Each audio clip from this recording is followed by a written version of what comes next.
Exactly, with father. Yeah. I came back with a changed person.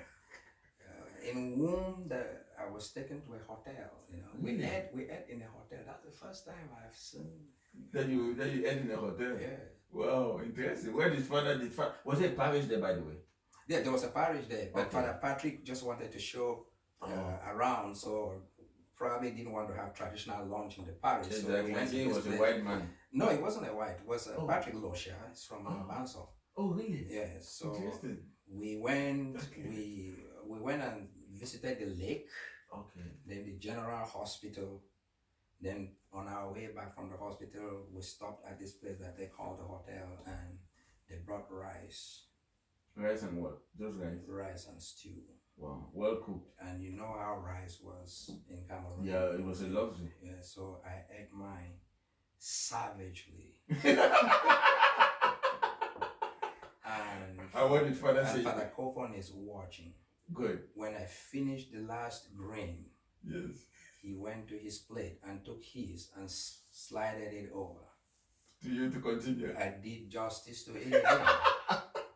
And then there was a glass of Coca-Cola. I drank it all down, and he looked at Father Patrick Losha and made a comment and said, "These children have rubber stomachs."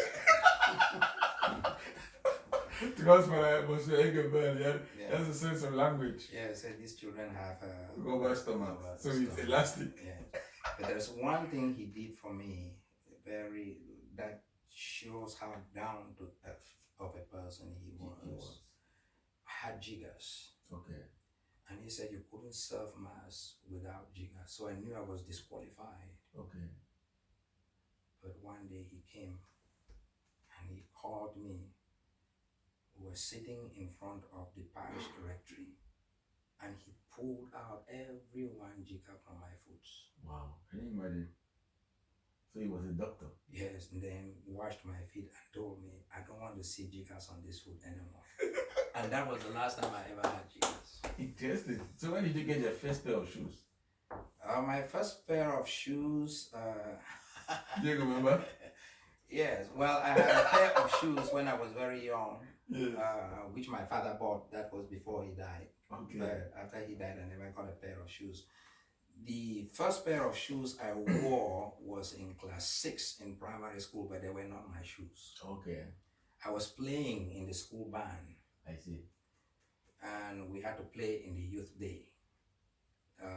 The condition was you have to have white canvas. Yes. And I did not have white canvas. But on the other hand, I could play the drums very well. Exactly. Yeah. So I had a friend, Chia, from Ginicom. He was in the he was in the orphanage with the Reverend Sisters. Okay. Sajoka was not in place at the time, but he was staying in the convent. Okay. So he too used to serve mass. So we were very good friends. Yes. And he was 3 classes behind me. Wow. So he looked at the situation and said, "No, you know how to play the drum. There's no, but so I will lend you my shoes." And he did. He did. Okay, and you were able to. So we went down to youth day, and people said, "How is he going to come?" And so the people who wanted to play the drums, but they couldn't have the skill. Yes. They were now saying, "Okay, we'll see how he will go and play." When that day reaches, we will play. Okay. And when the band was playing and coming, people were more attracted to see what I had on my feet. Oh, and they saw the white canvas. The canvas, they were my friends on. The next day, they were asking me in school, "Where are your shoes that you wore yesterday?" What did you tell them? I didn't say anything. Wow, interesting. But I owned my real pairs of shoes when I was going to secondary school because the prospectus required that you had to buy shoes. Yes. But then there was another Reverend Sister Regina. Yes. Before she died, she was in the she was a cook for Bishop Akwa. Okay. She gave me a pair of shoes. Oh. The nuns' shoes. Yeah. They had some shoes that looked like men's shoes. Yeah. I was in class 7 at the time. Okay. So that was another pair of shoes. So I would say I owned those because she never took them back. Oh my God. So Mrs. Florence, did you have the same experience with primary school, difficulty with school fees and? No. So everything went smoothly for you? Everything was fine. Oh wow. Interesting. Everything was fine. Do are there any anecdotes you remember about your primary school days? Anecdotes about with relationship with a teacher or students? Actually, my parents were very strict. Okay. To a point where if you were brought home, Yes. it was her and the school against you. Can you imagine? She would not support you. So we didn't have that opportunity. We didn't have that chance to fall into crimes, which is the same principle I've applied to my kids today. That's very good. It made life, at the time we thought life was tough. Yes. But when you really look at it, as a widow, yes, she didn't want to get into trouble, and she did not want us to get into problems. Wow. So she was a very strict woman, and she remains my model. Okay. Yes, she was. I'm so happy to hear that. She will. That you have a model. We need to have models. Yes, she was very strict, and most principals and headmasters and teachers knew her, because she was a designer by profession. Wow. And she did secretaryship, so she worked in most of the firms. Yes. Then when they were selling shares in the main market, she was lucky to be one of them. Oh. Late Mr. Nanga, as she narrated to us. Yes. While working in CCC, she would design dresses in the evening. Okay. Wow. And then the hawkers would sell. Yes. And then at the end of the month, she realized she was making more than her salary. Can you imagine? And she happened to have been raised by the Fono Baliga, whose wife did community development. So there was a lot that she learned growing up. Wow. My aunt studied in Britain. Late Auntie Cecilia Galabe. She studied a whole lot of stuff. Wow. So they ran the community development in Bamenda. Wow. And so that was the person who raised my mom. Oh. So we grew up, benefiting from those experiences. Exactly. So life wasn't really tough, and she had a lot of support system, even from neighbors. Yes. Like the Abams. Okay. Mr. Abam came, you come to the house and say, Lucy, if there's any problem, let me know. But she never really went anywhere. Okay. She solved her problems. Yes, all her problems were solved. So we had the support system. Wow. And thank God we listened to her. I'm so impressed about that. Yeah. So let's go to secondary school. You moved to Mamfe. How did you do that from Bamenda? By bicycle? By Land Rover. Oh, wow. We entered a Land Rover. Okay. And the Land Rover Thank you, Mrs. Florence. Was behind. The back of the Land Rover, you had chairs, benches on both sides. On both sides. Yes. And this one that I boarded had a double cabin, meaning the driver, and then they had another for some passengers and before the back. I happened to have been put in that cabin after the driver because I was so small, so they could easily squeeze me into. You, by the way? I was about 11 years. Oh my God, you were very young going to secondary school. Interesting. And the journey took off, and that was the first time I was leaving Bamenda to go and stay somewhere on my own. Wow. So we passed through Bali. I could recognize Bali because I had been there before with Brother Kofon on a visit. Exactly. Where he took me to show me the airport. Okay. And then so the airport was functional then? It was functional because when we went there, the day he took me to go visit at the airport, yes. when we went, the plane was just taking off. Wow. So I saw a plane for the first time in an airport. Wow. That was the Bali airport? Bali airport. Can you imagine? Impressive. So I went down to Mamfe. You never knew you would take a plane one day? No, that was far-fetched. God is great. So I arrived in Mamfe. It was a Wednesday. That you left? Because in those days you could only travel to Mamfe 3 days a week. Why? Monday, because the road, Bamenda Mamfe was what you call a one-way. Can you imagine? So Mondays is go down, Tuesday is come up, Wednesday you go down, Thursday you come up, Friday you go down, Saturday you come up, Sunday no travel. That's how it was designed. So it was one way. Yes, one way. Interesting. So it was a Wednesday that I left. And then when we arrived at the park, it would be at about 6 o'clock in the evening. It was so hot. I've never experienced that type of heat in my life. Oh my God. And then there was a lot of noise. Oh. I saw a very big, you're coming from Bafut where you hardly hear noise. So you find a lot of people, a lot of cars. The ones that are coming from Kumba, the one from Ekok. Exactly. So it's a very crowded area. And I'm standing there, I still don't know my whereabouts. Yes. Then I saw a man that I had known in Bafut who used to visit us in the house. Coincidentally. Yes, and I walked up to him and greeted him. Okay. He recognized me immediately and he said, "What are you doing here?" I said, "I've come here to go to grammar school." He said, "When did you come?" I said, "I'm just arriving." He said, "Where is your box?" I said, "That is my box there." So he asked me, "So where are you going?" I said, "That's my box. I do." Oh my God, you were all alone. Can you imagine? So wherever he was going, that mission ended. So he called a truck. Wow. A truck boy. Yes. The boy came and said, pick that back, the box." Okay. It's this portmanteau. What was inside the box, if I may ask? It was just my, whatever was my prospectus. There So was a bed sheet, okay, a mosquito net, then 2 white shirts, wow, 2 khaki trousers, and 2 navy blue trousers. Wow. Then a pair of sandals and a pair of brown shoes. The brown shoes the Reverend Sister gave you? Yes. How did you struggle to get the rest? To do what? To get the rest to buy the other things. You know, they were expensive, I think. All the blanket. I had some family support. Oh, that's good. Some of my uncles and all of them. I'm happy about that. Yeah, they did that.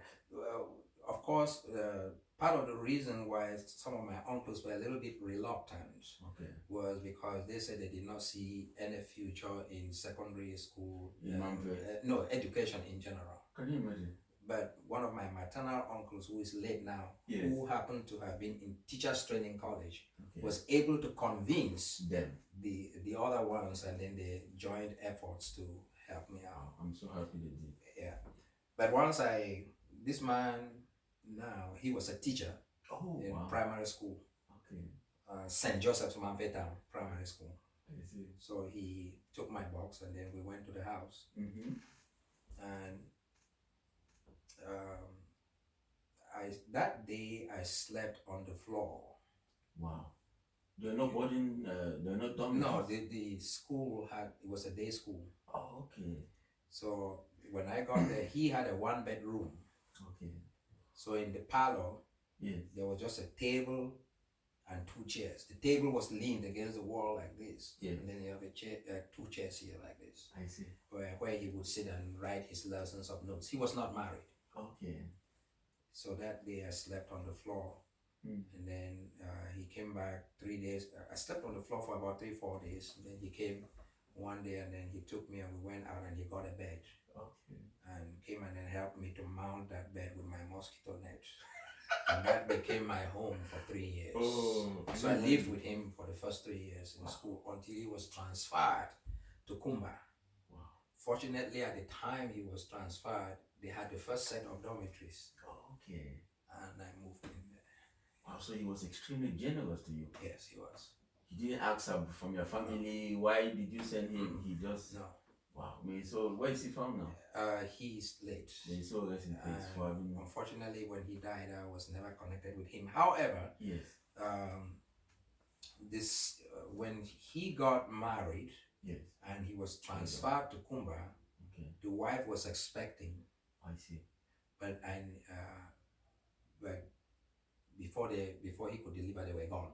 So I never saw the wife anymore and did not see the child. Oh. But I kept on telling my wife the story and how. So one day I said, "But this boy has to be somewhere. He cannot just be missing like that." Exactly. So this man is a cousin to Father Michael Niba. Okay. So I said, Father Michael has to know where he is. So I called Father Michael up and I said, where is this child? He said, no, the child is in St. Augustine. I see.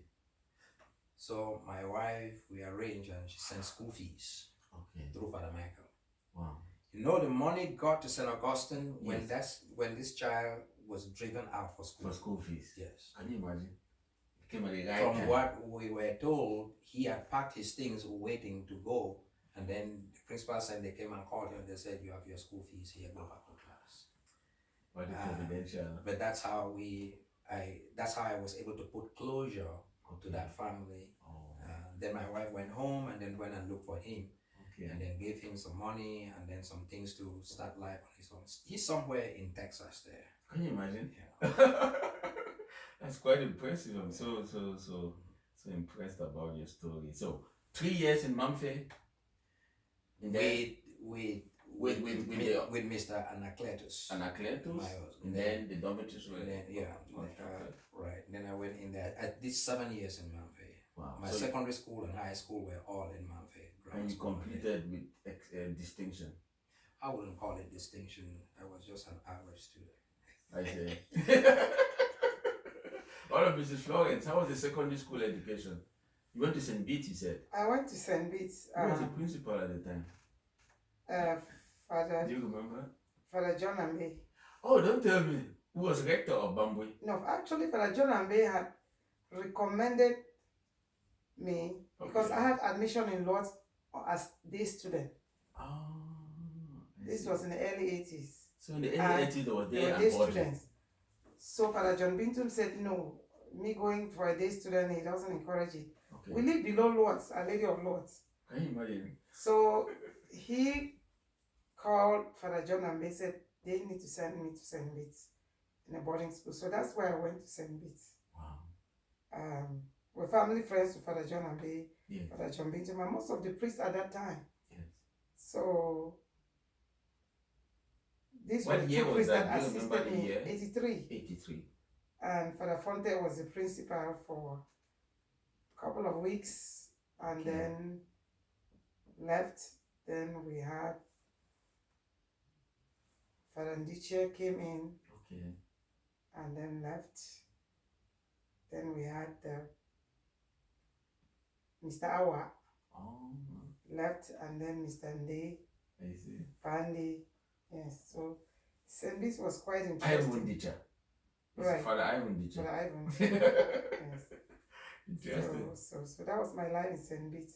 Yes. But the percentages wasn't good. Some of us didn't make it, so I came back to Nacho. Where I had my ordinary level. Then I went to Nigeria to do hotel management. How did you find yourself in Nigeria? Where did that idea come? I was good we were good in cooking because my mother was raised by the aunt who was working with community development. Traveled, learned a lot of things. So we grew up making cakes, secondary school, primary school. So I had that interest, but she wanted me to be a designer. Because she was a designer. I used to work with her in the store, but did not really develop much interest in designing. So I went to Nigeria and I did an associate in hotel management. I had a cousin. Yes, who was there? Who got admission, and that's how I went to Nigeria. Can you tell me the experience you had? Did you fly? Did you go by road, by sea? I flew. I flew the first time going to Nigeria, and I flew most of the trips. Wow, and some trips I went with the Consul General, late Mr. Tamak Martin. He was a family friend, so he would take me to Nigeria by boat. And sometimes I only went by boat when he was traveling. But most of the time I went by air. From Bali? From Douala. I had my uncle in Douala, Mr. Galabe. How were the planes in those days? They were normal like this one of today. They are normal, but they were not luxurious. But Nigeria was far developed at that time. Exactly. We had Nigerian Airways that would fly 30 minutes from Douala to Calabar. Wow. And they flew Lagos and they also flew Port Harcourt. So I flew most of the semesters to Nigeria. Wow. Life was a lot easier because when I left, my uncle sent me to go do, Mr. Galabe sent me to the embassy, to the consulate, yes, to go have a consular card. Okay. So when I got there, the consul said that, yeah. you said your Mr. Galabe is your uncle, so why are you bearing Ayafo? I said, my father is Ayafo, my mother is Galabe. Okay. He said, do you know Martin Chungom? I said, yes, that's my brother. So he said, when I came, schools were over. Yes. He was far gone, so I had to go back home and then come back for the next semester. I see. So he asked how I was going. I said, I have to go by public transport or by air. I asked if I had money. I said, yes. But I didn't know my orientation. I didn't know my way around. So, but he asked one of the drivers to take me to the borders. Wow. That's how secured from where? From Calabar to Ekok. Can you imagine how long the distance is? I was where I met another family, a family friend, Mr. Tanga. Okay. So they then put me in another car to go back to Bamenda. So that's how I knew the Bamenda Ekok route. Wow. He was the chief of custom at the time. Okay. Yes. That's and the wife did seamstressing with my mom. I see. So it was a well-known family. So. Wow. So it was just God's design somehow. You went abroad so early. Yeah. Nigeria was abroad in those days. Yes, exactly. Thank you so much for that. So, Reverend Niba, you were in Mamfe, you did well, you completed. What happened next when you had the advanced level? Well, I want to complete that section at least giving some credit. Okay. Because I am who I am today. Yes. Because of the formation that I received in grammar school Mamfe. Okay. Knowing that it was a government school. Yes. There are no dormitories. It's about a mile away from town where we were living. Yes. And coming. And this is the first time that some of us are out there. Exactly. So to have gone through that required a sense of discipline, which is normally received at that tender age in a boarding school, which we did not. We were not opportune to have. So it has to be the formators, those teachers, for that short space of time that we were in contact. Yes. They created an impact. Wow. From the principal who admitted me, Mr. Akwa. Okay. I remember he would come and say, your parents have suffered a lot to send you here. You take your school serious. Mr. Wambo, okay. Who is late, was the second principal of the school. Yes. All right. Mr. Wambo, I remember when I tried to escape from class and he followed me up until I ran through a window and he got me and punished me. So he was so strict and stern. Yes. That the students nicknamed him Lokuram. Which means? Current. He met you on the way. Lokuram. Yeah, Lokuram. In French. Yes. And if he's walking down the corridor and you are there when you're not, if he meant kicking you, I remember he kicked this one student, saying you are obstructing traffic in the corridors. And that left him a stain on his on his pants. Wow. Then you had people like Mr. Ngwahans. That was the junior brother of this man who wrote the geography book, A Geography of Cameroon by J. Ngwa, who was the discipline master. He single-handedly molded our lives. Wow. Now you talk about Mr. Atogo Enyi, who was the third principal. He too is of late now. But these are people who had fatherly love. Then the classroom teachers, Pandenge, who is of late too. People like the Nkwatos, the Nkwalas, who were teaching us physics and chemistry. Those were new subjects that we were hearing. But they helped us to develop an interest in science. Wow. These people taught us science, and we graduated in Form 5 without touching a test tube. Can you imagine? But we were able to pass it. Exactly. So we did. So I give credit to those people wherever they are. I'm so very, very impressed that you remember them, Mr. Nakletus, and the others. I'm very, very impressed. To your question, when I left Mamfe, I went back and I was teaching in primary school in Bafut. Oh, you got a job immediately? Yes. Interesting. The While you were in Nigeria, he was going to Bafut. Yeah. The manager of primary schools in Memphis and St. Joseph's, yes, Father Martin Kima. Oh, Martin Kima, Monsignor now. Yes, he actually wanted me to come back to Memphis and do what and to come and teach there. Mr. Togo wanted me to come and work in the laboratory in Memphis. Wow. In the school. Yes. But I decided no, I was fine with just staying in Bafut and teaching in Bafut. Okay. In the course of Father Martin. No, Father Morgan, who is a Mill Hill missionary, was a parish priest. Yes. And then Father Joseph Wereba, who is of Kumbo Diocese now. Yes. Was the manager of schools. So I was teaching under them. Okay. Then Father Cockman came. I see. After Morgan and Wereba left. Yeah. Father Cockman came.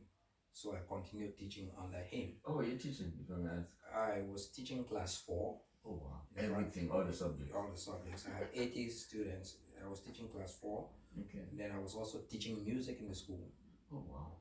And then class 6. Yes. I taught class 6. And then I was teaching English comprehension to the children in class 7 who were preparing for common entrance. Of course, there was a time when they started introducing French in primary school, and I taught French. Oh, did you? Had you learned French before? I had a U in French. Oh, really? But you could at least. Well, I was given an assignment to teach French in primary school. Since you came from bilingual grammar school, the assumption was that you knew French. So it was a challenge for you. Well, yeah, and what French are you teaching? Okay, I'm crayon. Yeah. So so and that's why that life was going. Wow. But for the Cockman, at the end of the school year, one day I came to Mass, and when I came up for communion, he said, "See me after Mass." Wow. And then when I came, he told me, "I'm going to send you to Mbekunyam as a catechist." Interesting. And I came home and I told my mother. She wasn't very happy with. My grandmother was not very happy with the. Why? She said, "With all the amount of knowledge you have acquired, exactly. They want you to go and be a catechist." You know, a catechist in those days was looked upon as that person. It doesn't have to be an educated person. That's it's just somebody who has nothing to do. Yeah. So with all what you have studied, can you imagine? They want to take you out of the classroom to be a catechist. My mother quickly intervened and said, "If you do not go, who is going to go?" Wow. See, I was looking for support not to go. Yes. And then which I was getting from my grandmother. Exactly. But my mother asked that question and that turned around the whole table. And you went? And the next day I went back and I told Father, yes, I would go. Wow. It was a decision on the part of the priest that many people in Bafut did not welcome. Okay. Because at the time I had started a youth choir. I see.